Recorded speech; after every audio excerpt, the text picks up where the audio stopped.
الرحمن الرحیم. کیسے ہیں آپ لوگ؟ مجھے امید ہے کہ آپ لوگوں کے دن اچھے گزر رہے ہوں گے. آپ لوگ پڑھائی بھی کر رہے ہوں گے. بہت سارے چیزیں ایسی ہیں, بہت سارے سبجیکٹس ایسے ہیں جو آپ اکٹھے پڑھ رہے ہیں, تو ظاہر ہے ان کے اوپر آپ کو محنت بھی کرنی پڑے گی. آج کا ہمارا جو ٹاپک ہے وہ ہے تھیریز ان پبلک ایڈمنسٹریشن. ہم تھیریز پہ بات کر رہے ہیں. ہم نے ایک ایرا اس سے پہلے ڈسکس کیا, لیکن یہ چیز ایسی ہے جس پر میں پرسنلی سمجھتا ہوں کہ ہمیں تھوڑا سا ٹائم زیادہ لگانا ہے. وجہ اس کی یہ ہے کہ یہی وہ تھیریز ہیں جو بعد میں جب ہم پریکٹیکلی کام کر رہے ہوتے ہیں, جب پریکٹس کر رہے ہوتے ہیں کسی کام کو, اس میں ہماری مدد کرتی ہیں. تو یہی وجہ ہے کہ آپ کو تھوڑا سا بیئر کرنا پڑے گا میرے ساتھ ان تھیریز میں, لیکن اس کے بعد انشاءاللہ جلدی ہم ایشوز کو ڈسکس کرنا شروع کر دیں گے. تو جناب, آج ہمارا جو ٹاپک ہے میں اس میں آپ کو بتا دیتا ہوں کہ آج ہمارا جو ایجنڈا ہے اس میں یہ ہے کہ ہم ایک تو اس پولیٹیکل پروسیس کو ڈسکس کریں. یہ جو تھیریز کا پروسیس ہے ہم اس کو ڈسکس کریں, اور پھر اس کے ساتھ ساتھ اس میں جن لوگوں نے اپنا اپنا حصہ ڈالا, وہ چاہے تھیریسٹ تھے, چاہے وہ سوشل سائنٹسٹ تھے, چاہے وہ ادروائز سائنٹسٹ تھے, ٹیکنیکل سائنٹسٹ تھے, ان سب کا ہم آج ذکر کریں گے تاکہ ہمیں پتہ چلے کہ بتدریج اس میں ترقی کیسے آئی ہے پبلک ایڈمنسٹریشن میں. سب سے پہلے ہم انٹروڈکشن کی بات کرتے ہیں, انٹروڈکشن پبلک ایڈمنسٹریشن کے بارے میں. Public administration has been called many things, a sub set of political science اور at least it's of spring. بعض لوگ کہتے ہیں کہ یہ پولیٹیکل سائنس سے اب بڑا سبجیکٹ ہو چکا ہے. بعض لوگ ابھی بھی یہ سمجھتے ہیں کہ چونکہ یہ پولیٹیکل سائنس سے نکلا ہے اس لیے ہمیں اس کا سب سیٹ کہنے میں یا اس کا آف اسپرنگ کہنے میں, اس کا بچہ کہنے میں ہمیں کیا اعتراض ہو سکتا ہے, اور ہم اعتراض کیوں کریں. بہت ساری جگہوں پر کنسیپشن ڈفرینٹ ہوتی ہے, کانسیپٹ ڈفرینٹ ہوتا ہے, پرسیپشن ڈفرینٹ ہوتی ہے, ہر بندہ اپنے مطابق سوچ رہا ہوتا ہے.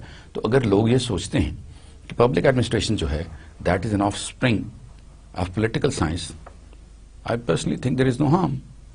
میں اگر ایز اے پرسن یہ سوچتا ہوں کہ public administration has a bigger horizon than political science right now, تو یہ میرا اپنا پوائنٹ آف ویو ہے, اور لوگوں کو میرے پوائنٹ آف ویو کو بھی ماننا چاہیے. Public administration is a process and as such has been around as long as governments have existed. پہلے بھی آپ سے ایک دفعہ بات کی تھی, آپ کو بتایا تھا کہ شروع میں ہی جب انسان تھوڑا سا آگے بڑھا, اس کو گروپنگ کی ضرورت پڑی, لڑائی جھگڑے شروع ہوئے, تو ماڈریٹرز کی ضرورت پڑ گئی, فیسیلیٹیٹرز کی ضرورت پڑ گئی, ججز کی ضرورت پڑ گئی جو جج کر سکیں غلطی کس کی ہے, اور آہستہ آہستہ یہ انوائرمنٹ کریٹ ہوتا چلا گیا جس میں کہ پبلک ایڈمنسٹریشن ضروری ہوتی چلی گئی. آپ نے کسی کو سمن بھیجنا ہے تو بھی آپ کو کام کرنا ہے, آپ نے کسی کو کوئی کام دینا ہے کرنے کے لیے, امپلیمنٹ کرنے کے لیے, تو پھر بھی آپ نے اس کو ذمہ دار بنانا ہے اس کام کا. تو وہ ذمہ داری کیوں لے گا؟ وہ ذمہ داری اسی وقت لے گا جب اس کے ساتھ ساتھ آپ اسے کوئی اتھارٹی بھی دیں گے, اس کے ساتھ ساتھ اس کو کوئی موٹیویشنل پرکس بھی دیں گے. As a discipline, it is primarily an American idea that grew out of the 19th century movement for government reforms. وہ ہم پرانی باتیں کرتے چلے آئے ہیں. ہنری فوائل کی بات بھی کی, ٹیلر کی بات بھی کی, گلک کی بات بھی کی, گیبلر کی بات بھی ہم نے کی. اس طرح کافی سارے سائنٹسٹ کے بارے میں ہم نے بات کی جو کہ کسی طرح چاہ رہے تھے کہ گورنمنٹ جس طرح بیہیو کر رہی ہے یا جس طرح آپریٹ کر رہی ہے اس سے بہتر آپریٹ کرنا چاہیے, اور اس کے لیے پھر ہر بندہ اپنا اپنا حصہ ڈالتا چلا گیا. Public administration has a relationship to political science in that its field of endeavour is the body politics. یہ جو باڈی کی پالیٹکس ہے اس میں تو ٹھیک ہے, ہم پولیٹیکل سائنس چونکہ ڈیل کرتی ہے انسان کی انٹریکشنز کے ساتھ, اس کی موومنٹس کے ساتھ, وہ جو پولیٹیکلی منور کرتا ہے اس کے ساتھ, تو اس حد تک تو ٹھیک ہے. But where political scientist look at the political aspect of an activity, public administration on the other hand looks at the administrative side, the operative side. Public administrators deal with the implementation of policy, for the smooth operation of departments, programs and activities that are the outcomes of policy decisions made by the bodies politics. جو ہمارے legislators ہیں، جس طرح جو وہ چیزیں conceive کرتے ہیں اور اس کے بعد جو پالیسی فارمولیٹ کرتے ہیں اس کو امپلیمنٹ کرنے کے لیے ڈپارٹمنٹس کے لیول پر، پروگرامز کے لیول پر، کمیونٹی کے لیول پر، وہ سارا کام جو ہے that is public administration. Public administration میں be more profession than a discipline. Discipline ہم اس کو کہتے ہیں جس میں ہم ریسرچ کرتے ہیں، جس میں ہم یہ دیکھتے ہیں کہ فلاں تھیری نے فلاں جگہ پر واقعی اس طرح کا کام کیا یا نہیں. لیکن یہاں پر صورتحال تھوڑی سی ڈفرینٹ ہے. یہاں پر ہم پریکٹیکلی بھی وہ کام کر رہے ہیں. دو ریسرچ ساتھ ساتھ ضرور چلتی ہے. ہمیں کیسے پتہ چلتا ہے کہ یہ کام جو ہم کر رہے ہیں یا یہ جو کام ہم کر چکے ہیں یہ کام ٹھیک نہیں تھا؟ ہم نے ریسرچ کی نا، ہم نے کچھ لوگوں سے پوچھا، کچھ سے فیڈ بیک لی، کوئی نئی چیز پڑھی اور ہمیں الٹیمیٹلی اندازہ ہو گیا کہ ہم جو کام کر رہے تھے کام اس طرح ہوتا نہیں ہے، اس کام کو کسی مختلف طریقے سے کرنا پڑے گا. تو اس لیے یہ پریکٹس ضرور ہے لیکن یہ ڈائریکٹ ڈسپلن نہیں ہے. It's a profession and it combines theory as well as practice and that is why it is called both science and art. Public administration is a species belonging to genus administration. جو administration کا group ہے public administration اس سے belong کرتی ہے.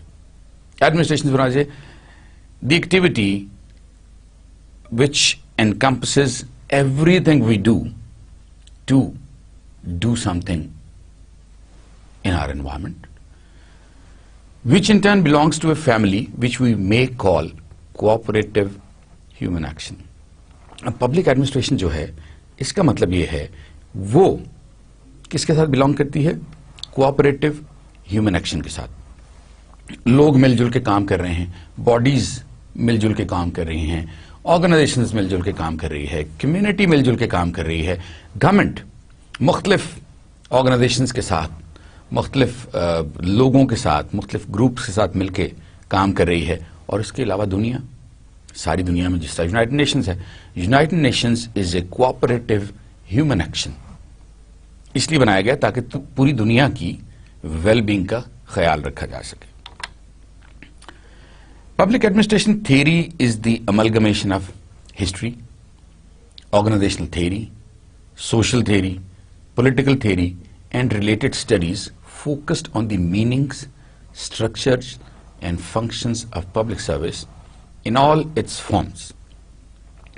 جتنی بھی forms ہیں آرگنائزیشنل تھیوری کی، سوشل تھیوری کی، پولیٹیکل تھیوری کی، ان سب کے ساتھ اس کا ایک ریلیشن شپ ہے اور پبلک ایڈمنسٹریشن ان سب پہ بیس کی گئی ہے. Public administration often recounts major historical foundations for the study of bureaucracy as well as issues associated with public service as a profession and as an economic field. اب اس میں جن scientist نے اپنا اپنا حصہ ڈالا، کچھ کا نام جو بہت امپورٹنٹ ہیں، جن کے نام ہمیں پتہ ہیں یا یاد ہیں اور میں ٹائم ٹو ٹائم ان کے نام لیتا بھی رہا ہوں، جس طرح میکس ویبر ہے، فریڈرک ٹیلر ہے، گلک ہے، فولے ہے، چیسٹ برنرڈ ہے، سائمن ہے اور والڈو ہے. یہ وہ ہیں جنہوں نے کچھ تھیریز ایسی دی جن سے ہماری پیراڈائمز بنتی چلی گئیں. ایک پیراڈائم آئی، اس کے بعد دوسری پیراڈائم آ گئی. آپ کو یاد ہوگا میں نے آپ کو پیراڈائمز کے بارے میں بتایا تھا کہ پہلے سائنٹیفک مینجمنٹ کی ایک پیراڈائم آئی، وہ چلتی رہی. اس کے بعد پھر پبلک ایڈمنسٹریشن کی آ گئی، پھر نیو پبلک ایڈمنسٹریشن کی آ گئی. اس کے بعد پھر نیو پبلک مینجمنٹ کی آ گئی. نیو پبلک مینجمنٹ کے بعد گورننس، اور اب جیسے میں نے آپ سے کہا کہ اب ہم ای گورننس کی طرف موو کر رہے ہیں. In more recent times, the field has had three main branches. New public management, جیسے میں نے آپ سے بھی کہا ذکر کیا، classic public administration and post-modern public administration theory. آج کل یوزلی ان پہ کام ہو رہا ہے. اسی سے پھر آگے ہم چیزیں جو ہے ظاہر ہے ریسرچ کرنے کے بعد کچھ سائنٹسٹ کہتے ہیں کام اس طرح کیا جائے تو اچھا ہوگا, کچھ سوشل سائنٹسٹ کہتے ہیں کام اس طرح کیا جائے تو اچھا ہوگا, کچھ تھیورسٹ کہتے ہیں نہیں یہ دونوں چیزیں ٹھیک نہیں ہیں, ہمیں کسی تیسری چیز پر جانا پڑے گا. لیکن ہر چیز کہیں نہ کہیں فٹ ان ہو جاتی ہے. ہم بہت سارے کام, آپ کو یاد ہے تھیوری ایکس اور تھیوری وائی, آج ہم اس کا بھی ذکر کریں گے تھوڑا سا. تھیوری ایکس اور تھیوری وائی میں کیا تھا؟ یہی تھا کہ بعض لوگ جو ہیں وہ کوئرشن سے کام کرتے ہیں, کورس انہیں کریں تو وہ کام کرتے ہیں, ان کو پش کریں, ان کو مجبوراً کام کرنا پڑے گا تو وہ کام کریں گے ورنہ وہ کام نہیں کریں گے. On the other hand theory Y کہتی ہے کہ نہیں, لوگوں کو آپ تھوڑا سا لیوریج دیں, انہیں اسپیس دیں, انہیں اونرشپ دیں کام کرنے کی تو وہ کام کریں گے. لیکن بعض جگہوں پر ہمیں آج بھی تھیوری ایکس اپلائی کرنی پڑتی ہے اور بعض پر تھیوری وائی اپلائی کرنی پڑتی ہے. یہاں سے ہم شروع کر دیتے ہیں. میں نے سوچا آپ کے ساتھ تھوڑا سا اس کو سائنٹیفکلی ڈسکس کر کے ہم اس کے کچھ پہلو سامنے رکھ لیتے ہیں اور اس کے مطابق ڈسکس کرتے ہیں. مثلا میں نے اس کے 4 مین تھیمز نکالے یا کانسیپٹس ذہن میں رکھے کہ کون سے 4 ایسے پیرامیٹرز ہیں جن کے اوپر ہم ان تھیریز کو جج کر سکتے ہیں یا ان کے بارے میں بات کر سکتے ہیں. سب سے پہلا تو یہ ہے کہ کانٹیکسٹ, وہ کس کانٹیکسٹ میں تھیری آئی, پھر اس کے اندر کی ویلیوز کیا تھیں یا اس کے ایشوز کیا تھے, یہ اس کا دوسرا پیرامیٹر ہے. پھر اس کے پروپوننٹس کون تھے, اس کو بنانے والے کون تھے, یہ اس کا تیسرا حصہ ہے. اور پھر اس کے بعد جو اس کا چوتھا کمپوننٹ تھا وہ ان کی ڈومینز کے بارے میں تھا کہ ان کی تھیریز کیا تھیں اور ان کے کانسیپٹس کیا تھے اس پرٹیکولر تھیری میں جو تھیری انہوں نے دی تھی. تو ہم شروع ہو جاتے ہیں. سب سے پہلے کلاسیکل پبلک ایڈمنسٹریشن کی بات کرتے ہیں جو آپ کو یاد ہوگا 1887 سے چل رہا ہے, ووڈرو ولسن کے دور سے وہ چل رہا ہے جب اس نے نیو پبلک ایڈمنسٹریشن پہ کتاب لکھی تھی. تو اسی پہ بات کرتے ہیں. اس کے جو تھیمز تھیں, مین تھیمز تھیں, تھیمز تو بے تحاشا تھیں لیکن جو مین تھیمز تھیں وہ میں نے سامنے رکھی ہیں. پولیٹیسائزڈ بیوروکریسی اس کی ایک تھیم تھی, کرپشن اس کی دوسری تھیم تھی, اسپوائلز سسٹم ہم نے اس کے بارے میں بات کی تھی, اسپوائل سسٹم اس کی تیسری تھیم تھی, انیپٹ گورنمنٹ اس کی چوتھی, وہ گورنمنٹس جو کام نہیں کرتی انہیں کام کرنا چاہیے, پاپولرائزیشن آف سائنٹسزم ان مینجمنٹ, اور یہ اس کا ایک چوتھا کانٹیکسٹ تھا کہ ہمیں چیزوں کو ون بیسٹ وے میں کرنا چاہیے. یاد آیا نا آپ کو؟ اب اس کی ویلیوز ہم ڈسکس کر لیتے ہیں.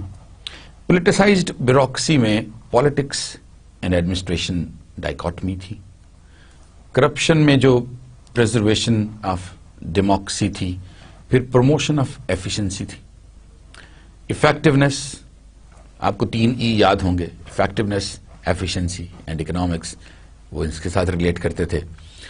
پھر کلاسیکل اپروچ تھی, unity of command, hierarchy, division of labour, one best rule یا ون بیسٹ وے, یہ ان کے پرنسپلز تھے یا ایشوز تھے. میکنسٹک ویو تھا کہ ہر چیز جس طرح مشینیں کام کرتی ہے, ہم اندازہ لگا لیتے ہیں کہ یہ مشین اتنی دیر میں اتنے کمپوننٹس بنائے گی, اس طرح انسان کو بھی یہ کام کرنا چاہیے. تو اس وقت کا جو دور تھا وہ میکنسٹک تھا. پھر یہ closed system view of the organization تھا کہ ہم اس آرگنائزیشن کو ایز این آرگنائزیشن اس کے اندر ہی بس اس کو دیکھتے رہتے تھے, ہم نے اس کو باہر کی دنیا کے ساتھ ابھی ریلیٹ کرنا شروع نہیں کیا تھا. میں اگر ایک آرگنائزیشن میں کام کر رہا ہوں تو میرے باس کو کیا پتا کہ آج میرے ساتھ کیا پرابلم ہو گئی ہے, آج میں صبح صبح ایک ایکسیڈنٹ کر کے بھاگ آیا ہوں اور پولیس میرے پیچھے بھاگ رہی ہے یا مجھے ڈھونڈ رہی ہے, میرے دماغ میں وہی چیز ٹک کر رہی ہے, اس کے باوجود میرا باس کہتا ہے یہ کام اتنے منٹ میں ہر صورت میں ہونا چاہیے. مشکل ہو جاتا ہے نا. یہی وہ چیز تھی جس نے آہستہ آہستہ بعد میں گلک جیسے جب سوشل سائنٹسٹ آئے تو انہوں نے یہ کہنا شروع کیا کہ ہمیں ہیومنسٹک اپروچ رکھنی چاہیے. یہ جو میکنسٹک اپروچ ہے, یہ مشین سے ریلیٹڈ جو اپروچ ہے, یہ ٹھیک نہیں ہے. اسی لیے وہ اپروچ بعد میں نیو کلاسیکل کے نام سے وہ چینج ہوتی چلی گئی, اس کا ذکر بھی ہم کریں گے. اس کے پروپوننٹس کون سے تھے؟ یہ جو کلاسیکل پبلک ایڈمنسٹریشن کی ہم بات کر رہے ہیں, فریڈرک ٹیلر, اس کے بعد رابرٹ اوون, پھر میکس ویبر اور پھر ہربرٹ سائمن. اور ان تھیریز میں ان کے سب کانسیپٹس کیا تھے میں تھوڑا سا پڑھ دیتا ہوں, اس کے بعد آپ کو خود ہی سمجھ آ جائے گی کیونکہ اس سے پہلے بھی تھوڑا بہت ہم اسے ڈسکس کر چکے ہیں. Classical public administration is based on the classical theories of administration, which are number 1 scientific management and number 2 theory of bureaucracy.